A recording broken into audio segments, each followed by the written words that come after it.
Kingmakers IAS Academy for UPSC and TNPSC admissions. Call 9442277273.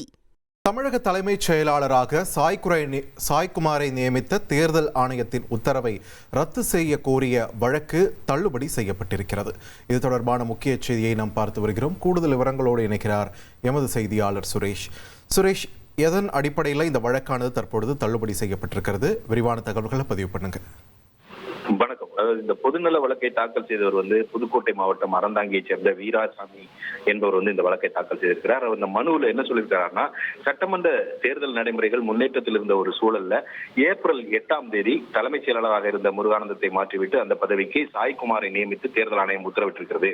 எதிர்க்கட்சி தலைவர் எடப்பாடி பழனிசாமி முதலமைச்சராக இருந்தபோது அவருடைய செயலாளராக பணியாற்றியவர் தான் இந்த சாய்குமார். அதனால் இவர் தலைமைச் செயலாளராக நியமிக்கப்பட்ட இவர் எப்படி நடுநிலையோடு செயல்படுவார் என்ற ஒரு அச்சம் மக்கள் மனதில் ஏற்பட்டுள்ளது என்று அந்த மனுவில் தெரிவித்திருக்கிறார். இது சம்பந்தமாக தேர்தல் ஆணையத்திடம் மனு அளித்தும் அந்த மனு பரிசீலிக்கப்படவில்லை என்பதனால தேர்தல் ஆணையம் பிறப்பித்த உத்தரவு, அதாவது தலைமைச் செயலாளராக சாய்குமாரை நியமித்து பிறப்பித்த அந்த உத்தரவை ரத்து செய்ய வேண்டும், அந்த உத்தரவுக்கு தடை விதிக்க வேண்டும் என்று மனுவில் அவர் கோரிக்கை விடுத்திருந்தார். இந்த வழக்கு தலைமை நீதிபதி தர்மாதிகாரி மற்றும் நீதிபதி அருள்முருகன் அடங்கிய அமர்வு விசாரித்தது. வழக்கை விசாரித்த நீதிபதிகள், அதாவது பணி சம்பந்தமான சர்வீஸ் சம்பந்தமான இந்த வழக்கு பொதுநல வழக்காக தாக்கல் செய்ய முடியாது, இந்த பொதுநல வழக்கு அந்த அடிப்படையில் விசாரணைக்கு உகந்தது அல்ல என கூறி இந்த வழக்கை தள்ளுபடி செய்து நீதிபதிகள் உத்தரவிட்டிருக்கிறார்கள்.